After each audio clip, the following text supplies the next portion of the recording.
Chapter 0. Later on in the book, you will get a better understanding of why I wrote Chapter 0. The state you are in while reading this book highly influences how you experience and interpret it. This is the case for a lot of things in life. How efficiently you study, for example, is strongly dependent on how focused you are at that moment. Writing this book, I made everything very concise. If right now you are in a state where you find it easy to absorb and reflect upon new information, taking small breaks from reading on a regular basis can help maintain focus. If you are not fully in the zone, I would advise to pick up the book at a later time.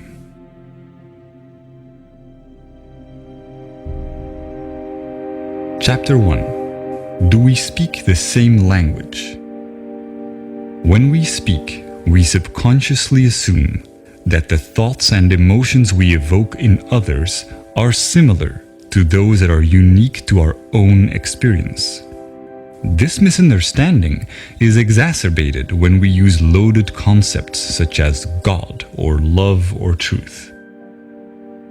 As a result, people often have endless conversations where they talk past each other and end up disagreeing on things they don't disagree on at all, and vice versa.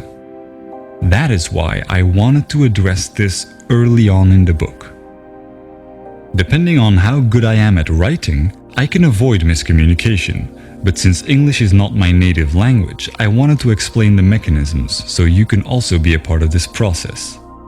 The best way to understand what someone is trying to say is by first listening without bias and by trying to see things from the other person's perspective.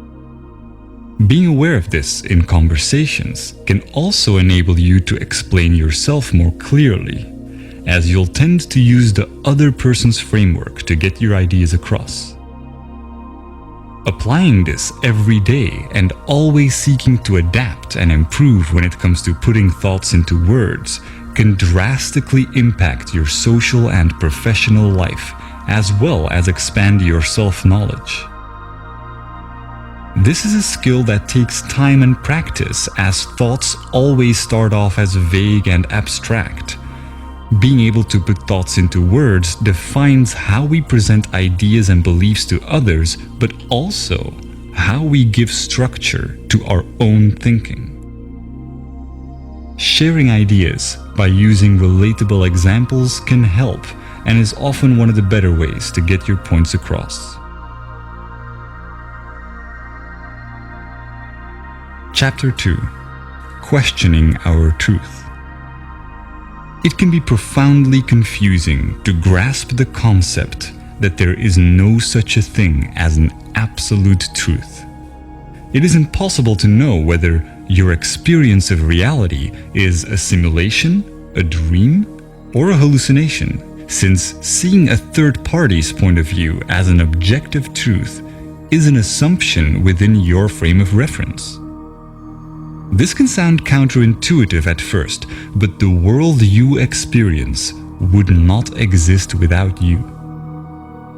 Fully understanding this concept can restructure the brain to be less attached and more capable of rationally evaluating different beliefs. The problem with seeing even our own existence as an absolute truth is that we then have to assume that time and space objectively exist. Surprisingly, this is a point of quite some debate in science, and there are phenomena that violate our intuitive understanding of them. When there is strong evidence, scientists consider a theory to be true, but only within our current knowledge or understanding of it. You don't have to take my word for it. Questioning everything I bring up in this book is a good mental exercise that will help you correct flaws within socially conditioned beliefs. I try to be very empirical and construct logical arguments that are based on the assumptions I deem likely, such as what I read in reliable scientific papers. Emotionally, it is very appealing to believe in absolute truths, and most people tend to avoid or reject confrontational ideas because their gut feeling tells them to do so. But erroneous certainties can hold people back, or lock them into beliefs that may be illogical or even harmful. Unfortunately, these beliefs are most often created by rationalizing around conclusions and decisions after they've already been made. And even though these automatic mechanisms are natural, we also have the ability to override them with self-awareness. Some might wonder why that even matters if, either way, there are no certainties without absolute truths. But instead of thinking with certainties, it is more accurate to think in probabilities. This is perhaps the most important insight I have learned from how scientists approach the smallest building blocks of our world. Our entire universe is made up of quanta, such as electrons and photons, that all behave probabilistically rather than deterministically. Ultimately, anything is possible, and answering any yes or no question with "there is a chance" is actually factually correct. As much as we'd love to believe in absolute truths, real answers will always lie in probabilities and approximations. Chapter 3. How deep does the rabbit hole go? When people think about conditioning, the overall perception is that it influences our actions, but we are still in control. We have the tendency to ignore the impact of our environment when we look at ourselves and take many processes that have been fundamental to our development for granted. This ranges from the language we speak to how we define concepts or even the emotions we experience when we think about things. This then translates into our body language, our intonations, and ultimately, the culture that we feel a part of. All these processes are in one way or another conditioned, and being aware of this can highly increase the control we have over ourselves. There is an endless number of examples that can be given in relation to this topic, and many of these can sound mind-blowing and hard to believe at times. Yet these dynamics define our everyday interactions and decisions more than our own perceived level of control. Most of our actions and thoughts happen subconsciously, and conditioning lays down the foundation of these processes as we grow up. We accept them as part of our identity, and we personalize them so we feel unique and special. Our sense of self has little to do with how we perceive it, and more with how we have been molded by our environment. I found that neuroscience provides the best framework to master the self. Expanding on this, the following 5 chapters will be more scientific and less personal. Chapter 4. The Brain and Neuroplasticity. The human brain is a network of approximately 100 billion neurons. Different experiences create different neural connections, and these bring about different emotions. Depending on which neurons get stimulated, certain connections will become stronger and more effective, while others may become weaker. This is referred to as neuroplasticity.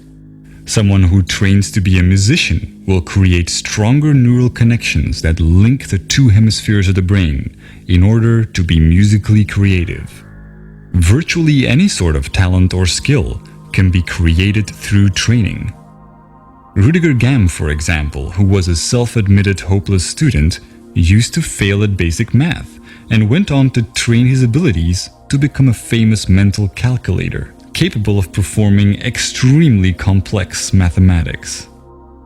Rationality and emotional resilience work the same way. These are neural connections that can be strengthened. But this also applies to negative thinking. It's possible to have 2 elderly people who may have had similar lives, yet one person is perfectly happy, while the other is very unhappy and has a negative view on the same things. Everything depends on which neurons they have been stimulating throughout their lives. Whatever you are doing at any time, you are physically modifying your brain to become better at it. Since this is such a fundamental mechanism of the brain, being self-aware can greatly enrich our life experience. Chapter 5. Social Neuroscience. Specific neurons and neurotransmitters, such as norepinephrine, trigger a state that can be described as having an active ego when we feel that our own thoughts have to be protected from the influence of others. If we are then confronted with differences in opinion, the chemicals that are released in the brain are the same ones that try to ensure our survival in dangerous situations. Sometimes debates go on endlessly because people keep expressively resisting differences in opinion. When we are in a defensive state, the more primitive part of the brain interferes with our rational thinking, and the limbic system can even knock out most of our working memory, physically causing narrow-mindedness. We see this in the politics of fear, the strategy of poker players, or simply when people feel defensive and stubborn in discussions. No matter how valuable an idea is, the brain has trouble processing it when it is in such a state. On a neural level, it reacts as if our life is being threatened. Even if the threat comes from harmless opinions or even facts that we may otherwise find helpful and could rationally agree on. But when we express ourselves and our views are appreciated, these defense chemicals decrease in the brain and dopamine neurotransmission activates the reward neurons, making us feel empowered and increasing our self-esteem. Our beliefs have a profound impact on our body chemistry. This is why placebos are so effective. Self-esteem or self-belief is closely linked to the neurotransmitter serotonin. A relative imbalance of it often leads to depression, self-destructive behavior, or even suicide. Social invalidation is the primary cause of this, while validation has the opposite effect. Social validation increases the levels of dopamine and serotonin in the brain and allows us to let go of emotional fixations and become self-aware more easily. Chapter 6. Mirror Neurons and Consciousness. Social psychology often looks at the basic human need to fit in and calls this the normative social influence. When we grow up, our moral and ethical compass is almost entirely forged by our environment. So our actions are often a result of the validation we get from society. But new developments in neuroscience are giving us a better understanding of culture and identity. Recent neurological research has confirmed the existence of empathetic mirror neurons.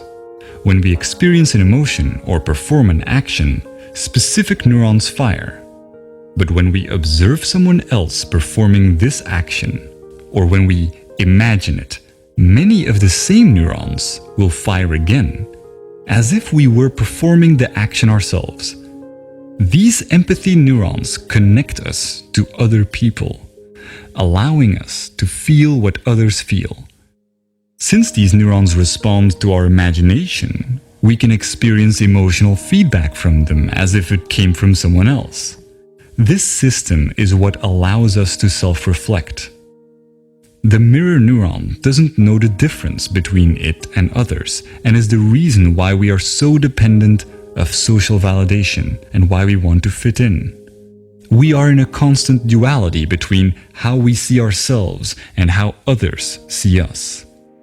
This can result in low self-esteem or craving for attention, as well as feeling that no one understands us or the urge to act against our own intentions for the validation of others. Brain scans show that we experience these negative emotions even before we are aware of them. But when we are self-aware, we can alter misplaced emotions because we control the thoughts that cause them. This is a neurochemical consequence of how memories become labeled when retrieved and are restored through protein synthesis. Self-observing profoundly changes the way our brain works, It activates the self-regulating neocortical regions, which give us an incredible amount of control over our feelings. Every time we do this, our rationality and emotional resilience are strengthened. But when we are not being self-aware, most of our thoughts and actions are impulsive, and the idea that we are randomly reacting and not making conscious choices can be instinctively frustrating. The brain resolves this by creating explanations for our behavior and physically rewriting it into our memories, making us believe that we were in control of our actions. This is called backward rationalization, and it leaves most of our negative emotions unresolved and ready to be triggered at any time. They become a constant fuel to our confusion, as our brain will keep trying to justify why we behaved irrationally. All of this complex and almost schizophrenic subconscious behavior is the result of a vastly parallel distributed system in our brain. There is no specific center of consciousness. The appearance of a unity is in fact each of these separate circuits being enabled and being expressed at one particular moment in time. Our experiences are constantly changing our neural connections, physically altering the parallel system that is our consciousness. Direct modifications to this can have surreal consequences that bring into question what and where consciousness really is. If your left cerebral hemisphere, for example, were to be disconnected from the right, as is the case in split brain patients, you would be able to speak, talk, and think normally from the left hemisphere, while your right hemisphere would have very limited cognitive capacities. Your left brain will not miss the right part, even though this profoundly changes your perception. One consequence of this is that you can no longer describe the right half of someone's face. But you will never mention it. You'll never see it as a problem or even realize that something has changed. Since this affects more than just your perception of the real world and also applies to your mental images, it is not just a sensory problem, but a fundamental change in your consciousness. Chapter 7. Our will is in the neurons. Each neuron has a voltage, which can change when ions flow in or out of the cell. Once a neuron's voltage has reached a certain level, it will fire an electrical signal to other cells, repeating the process. When many neurons fire at the same time, we measure these changes in the form of a wave. Brainwaves underpin almost everything going on in our minds, including memory, attention, and even intelligence. As they oscillate at different frequencies, they get classified in bands called alpha, theta, beta, and gamma, each associated with different tasks. Brainwaves allow brain cells to tune into the frequency corresponding to their particular task, while ignoring irrelevant signals, in a similar way as a radio would home in on different waves to pick up radio stations. The transfer of information between neurons is enhanced when their activity is synchronized. These mechanisms also give rise to cognitive dissonance, the frustration caused by simultaneously holding two contradictory ideas. Our will is merely the drive to reduce dissonance between each of our active neural circuits. Evolution can be seen as the same process, where nature tries to adapt or resonate with reality. By doing so, it evolved to a point where it became self-aware and started to question itself. When a person faces the paradox of wanting purpose while thinking that human existence is meaningless, cognitive dissonance occurs. Throughout history, this has led many to reach for spiritual and religious guidance, challenging science as it failed to give answers to existential questions such as why or what am I? Chapter 8. Who or what am I? The left cerebral hemisphere is largely responsible for creating a coherent belief system in order to maintain a sense of continuity towards our own lives. New experiences get folded into the pre-existing belief system. When they don't fit, they are simply denied. To counterbalance this, the right cerebral hemisphere has the opposite tendency. Whereas the left hemisphere tries to preserve the model, the right hemisphere is constantly challenging the status quo. When the discrepant anomalies become too large, the right hemisphere forces a revision in our worldview or belief system. However, when our beliefs are too strong, the right hemisphere may not succeed in overriding our denial. This can create a profound confusion when mirroring others. When the neural connections that physically define our belief systems are not strongly developed or active, then our consciousness, the unity of all the separate active circuits at that moment, is going to consist mainly of activity related to our mirror neurons. Just as when we experience hunger, our consciousness consists mainly of other neural interactions for consuming food. This is not the result of a core self giving commands to different cerebral areas. All the different parts of the brain become active and inactive and interact without a core. Just as the pixels on a screen can express themselves as a recognizable image when in unity, the convergence of neural interaction expresses itself as consciousness.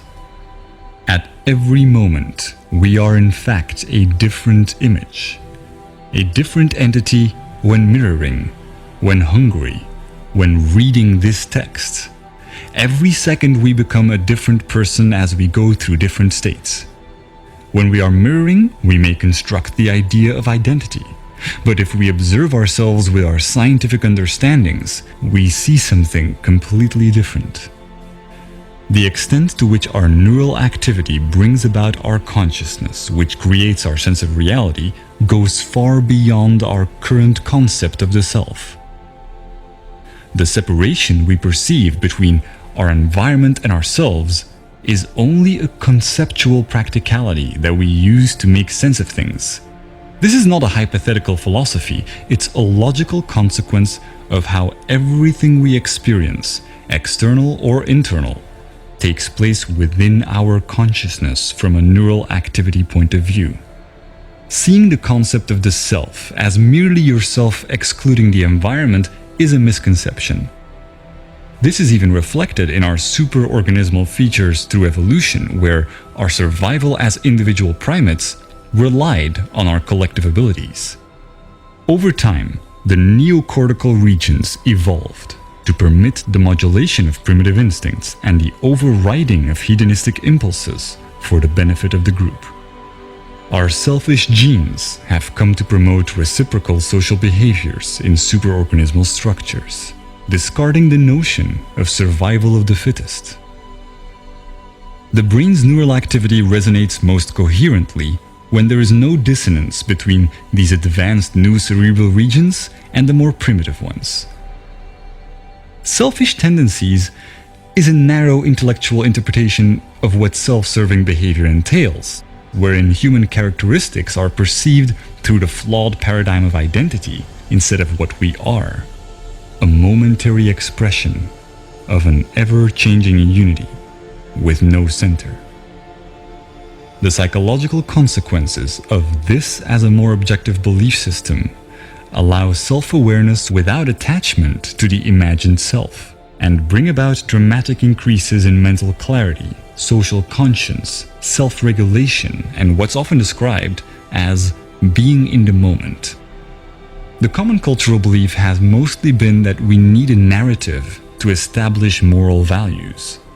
But with our current understandings of the empathic and social nature of the brain, we understand that a purely scientific view with no attachment to our identity or story yields a far more accurate, meaningful, and ethical paradigm than our anecdotal values.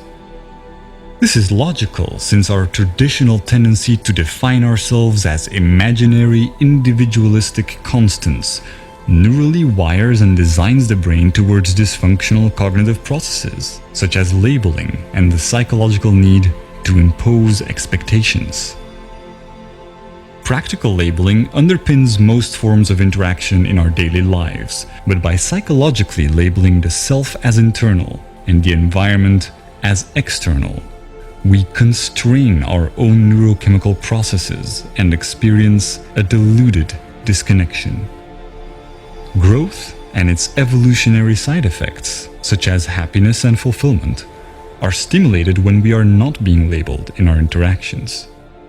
We may have many different views and disagree with one another in practical terms, but interactions that accept us for who we are, without judgment, are neuropsychological catalysts that wire the human brain to acknowledge others and share ideas without dissonance. Stimulating this type of neural activity and interaction alleviates the need for distraction or entertainment and creates cycles of socially constructive behavior in our environment. Sociologists have established that phenomena such as obesity, smoking, emotions and ideas spread and ripple through society in much the same way that electric signals of neurons are transferred when their activity is synchronized. In a sense, we are a global network of neurochemical reactions, and the self-amplifying cycle of acceptance and acknowledgement, sustained by the daily choices in our interactions, is a chain reaction that defines our collective ability to overcome imagined differences and look at life in the grand scheme of things. Chapter 9: Free Will and Quantum Mechanics. Through quantum mechanics, I have learned to see reality differently and approach all things as probabilities instead of certainties. In a mathematical sense, anything is possible.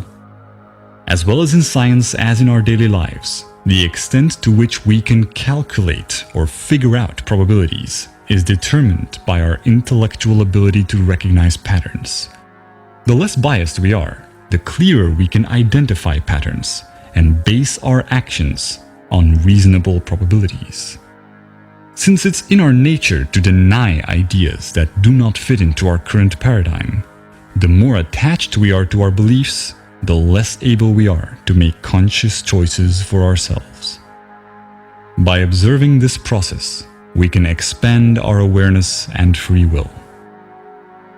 It is said that wisdom comes with age, but with openness and skepticism, the key principles of the scientific method, we don't need a lifetime of trial and error to sort out which of our convictions may be improbable. The question is not whether our beliefs are right or wrong, but whether or not being emotionally attached to them will benefit us. It is hard to speak of a free choice when you are emotionally attached to a belief system. The moment we are self-aware enough to realize this, we can let go and calculate the real odds of what will benefit us the most. Chapter 10: What Now?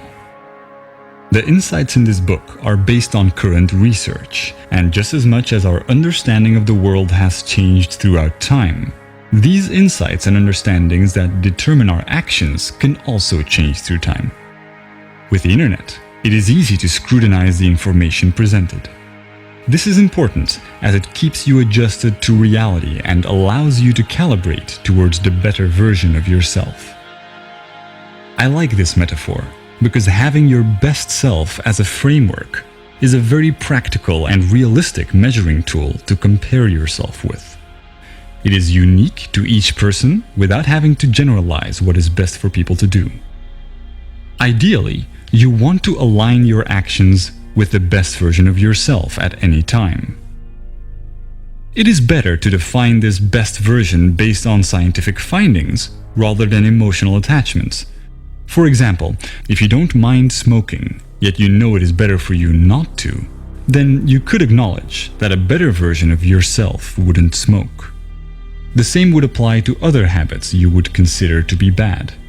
The extent to which you can overcome these bad habits will greatly define your personal growth. Chapter 11: Where do I start? Gaining control is a process that takes time and practice. Just as getting in shape requires you to work out, changing your state of mind to being more rational and present requires regular stimulation of the neural pathways responsible for bolstering reason. How to go about it most effectively varies from person to person. So this list is more of a guideline. What is most effective is not always what works best on paper, but rather what works best for you. From my personal experience, the habits that require the least effort are the ones that are adopted the quickest. The easiest one I can think of is taking the right supplements. All it takes is ordering them and taking them regularly. Vitamin D3 at times when you don't have a lot of exposure to sun can help a lot. Other supplements that are good to take include omega-3 and a good vitamin B complex. This is what has worked best for me, but shouldn't be seen as a universal example. The effect of supplements and food is different for each person. I also take Nupept, a popular nootropic, in combination with citicoline, which has highly improved the quality of my sleep. Depending on your lifestyle, these supplements might be more or less effective. Drinking coffee on a regular basis, for example, can greatly diminish the effects you experience from stimulating supplements. Next on the list is working out. Probably the most important one when I base myself on the feedback of my viewers. I know that healthy eating habits and a well-balanced diet can have an even bigger impact, but I am mainly looking at the habits that have the best chances to ripple throughout all aspects of your life. Everyone, for example, knows that eating healthily is good for you, yet it isn't something that many people are aware of in their daily lives. Working out, on the other hand, has proven to be a great stepping stone towards an overall healthier lifestyle. That is why I mention it so early on. It helps you be more in control, as it produces a better blood flow to the brain, resulting in mental clarity and increased self-confidence. I know many might not have the will to go out and exercise, even if they would want to. If you can't find the energy to do so, finding a friend to do it together with can help. If you can't think of anyone, my suggestion would be to use the internet. If you live in the US, for example, you have websites like exercisefriends.com that allow people to connect for these types of activities. Working out is a big catalyst for a lot of other positive lifestyle changes, and that is why, for people who don't work out, the chances of taking up the advice is lower than for those who do. Next up is surrounding yourself with people that inspire you rather than inhibit you. Not everyone has this choice, but the extent to which you are able to do so can have far-reaching consequences throughout your life. Some people go through the biggest life changes by just not hanging out with the wrong people anymore, which can be more impactful than any other advice I could give you. It is important to be aware and remind yourself that your environment is a big part of who you are. If you still live with your parents, for example, becoming financially independent so you can live by yourself can be a big step towards intellectual independence. The majority of people grow the most the moment they have to make their own decisions and take responsibility for them. If you are still young and moving out is not possible yet, compromising in order to keep the peace while you are in this phase of your life would be my general advice. Next up is eating habits. Avoiding consumption of refined sugar is one of the most impactful steps I can think of. This relates to soda, cookies, candy, or even fruit juice. Drinking mainly water and avoiding alcohol, coffee, and especially sugary drinks will be hard at first, but as you get used to it, your quality of life will improve significantly. Same applies to the consumption of meat or dairy products. Most of this advice is supported by, among others, the World Health Organization, and doing your own research into these topics can help you understand more of the dangers and benefits. Be aware that all gut flora is different, and whether a specific diet is better or worse varies from person to person, and the examples I have given so far are quite general. Eating food that is easy to digest can also help, as well as preparing the food with fresh vegetables and taking your time when eating. I learned that proper posture and taking my time has taken care of many of my own stomach issues due to my high-paced lifestyle. I do know this is not applicable to all settings, but to me, it was definitely worth it. Even if it required me to adapt my eating habits, it has made me more effective, as it helps me feel better and think more clearly. Next up is the importance of making time. I just mentioned it when it comes to diet, but when applied to all aspects of your life, it can clear up a lot of mental clutter. Self-reflection and meditation can also be useful in these regards. For many people I know, meditation has changed their lives. Apps like Buddhify, mainly the gratitude meditation in the sleeping category, set me at ease before falling asleep. These mental noise reduction habits add up in the long run when practiced regularly.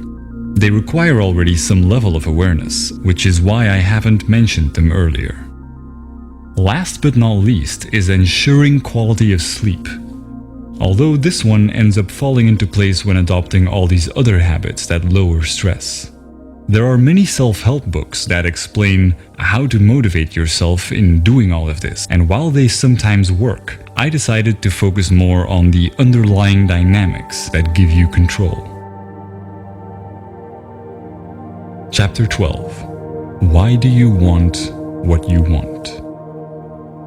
We live in a heavily consumption-focused culture, where having more and more is associated with success. So when people think about what they want, a lot of the time, they want more than what they already have. You can wonder to which extent this is your own free choice, if what you want is heavily conditioned by your environment.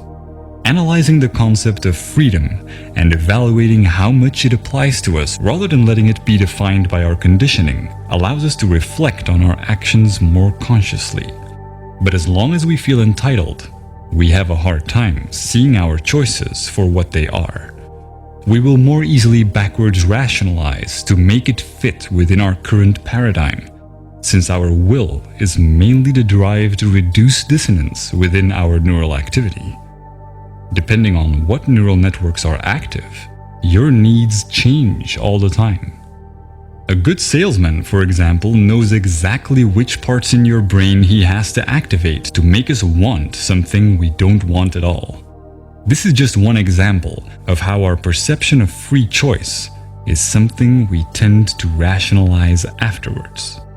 Self-awareness allows us to put our decisions in a larger context, where our needs are perceived through a wider lens, allowing us to make more accurate decisions. This is probably one of the more powerful insights in this book. For example, there is no wealth in the world that you could want that would be more valuable than what you already have. Realizing this may make you value what you have a lot more. This is quite present in spiritual beliefs such as Eastern philosophy and can still be relevant in today's society. Not taking what you have for granted will benefit you more than the excitement from acquiring superficial things and will result in a more fulfilling and minimalist lifestyle. We still have more luxury than kings or queens 1,000 years ago, so it is just a matter of perspective. That is one reason why the gratitude meditation is so helpful to me. As times change and society gets more and more wealthy, the real richness comes from within. Chapter 13. What do I genuinely want? When you strip yourself from all the noise and replace your concept of identity with a clear view on your core self, you achieve a state of clarity with little conflict that I could best describe as choiceless awareness. What matters at that point is merely what makes sense and becomes similar for everyone. It may express itself differently from person to person, but as the laws of physics are the same for all of us, they also equally underpin the processes of our biology. This can be illustrated by how two individuals growing up together are able to learn the same language. We are very alike, and that is why applying reason to shared knowledge brings about similar action. In the end, what we really want comes down to understanding what we are, and most of these answers can be deduced from our biology.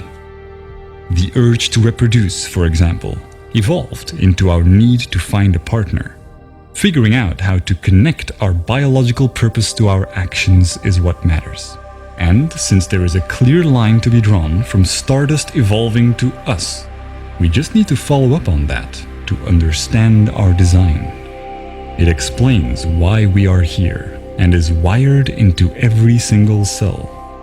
These are the same patterns that allowed stardust to ultimately question itself. When looking at these existential questions, such as the meaning of life, we do so through our own subjective lens. We come up with personalized answers, just as we come up with rationalizations to understand our emotions. But it is only by having perspective and looking at ourselves from a bigger picture, a grander scheme, that we can really pinpoint the answers. Understanding this will bring about a clear and scientific moral compass with values that transcend esoteric and spiritual beliefs. Chapter 14. Practical Application. If we apply logic and reason to our insights in order to determine our actions, choiceless awareness arises. You simply do what you have to do. This can sound confusing, but when considering all the input that reality presents to us, determining the best course of action is a process that becomes very linear. Even when presented with different choices that are similar, choosing one rather than being stuck is more effective. These choiceless moments are omnipresent in our life, but we don't experience them as such because we take them for granted. A mother taking care of her child, for example, or having to go to the store to buy food are things we do naturally every day. Your actions flow out of your mindset without being paralyzed by the abundance of choice. Because if we look at things rationally and efficiently, much of the choices fade away. Acting upon common sense and adjusting these actions based on reality is a very simple mechanism we have lost track of, due to the overwhelming presence of distractions. You can see this with people in remote villages, for example, who experience very little distractions as life is very simple to them. This then translates to more mental clarity and being in the moment. Understanding the brain has been a big leap forward for humanity. However, it takes time to propagate through society and to shape our psychological understandings of who we are. A lot of the insights in this book are based on recent studies, and if it wasn't for these, I wouldn't be the person I am today. Nurturing your brain to be able to put these insights into practice is vital. The mind-body relationship that I talk about in Chapter 11 is an important stepping stone. And knowing the importance of this relationship brings about quite some activities that people can start with today. What is even more important than knowing what to do is whether or not you will act upon it. The distance between knowing and doing can be substantial, and it can take time for people to get there. Chapter 15. The Right Mindset. While it might not be clearly defined, when we take a moment to think about it, we all have subconscious core values that we feel most connected to. Core values differ from person to person and can range from freedom and family to money or religion. As these subconscious beliefs define our actions, having a foundation that is factually accurate will automatically result in more mental stability and consistency. That is why having making sense as your core value is the essence of this book, since reason is what gives us control over our otherwise impulsive decisions. It originates from the mathematical patterns that govern our reality and gives rise to the complex neural structures required for our thoughts and feelings to exist. That is why aligning our beliefs with these mathematical patterns creates a paradigm with little contradiction.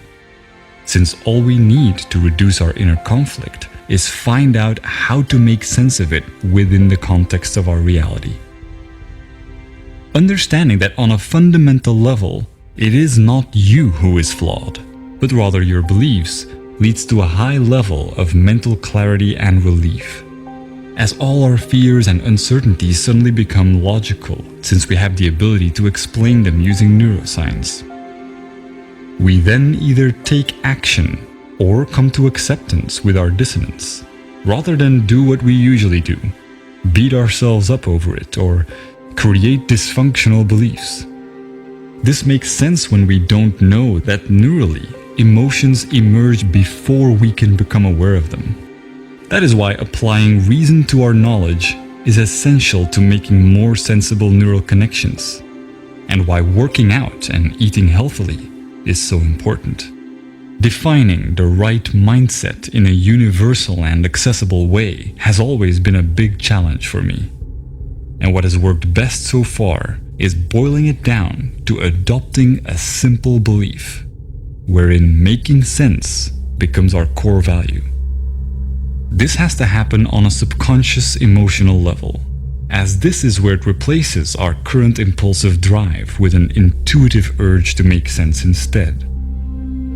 Wiring this subconsciously, which is possible for everyone, turns making sense into a primal desire, and has been the defining factor and common thread through all my achievements.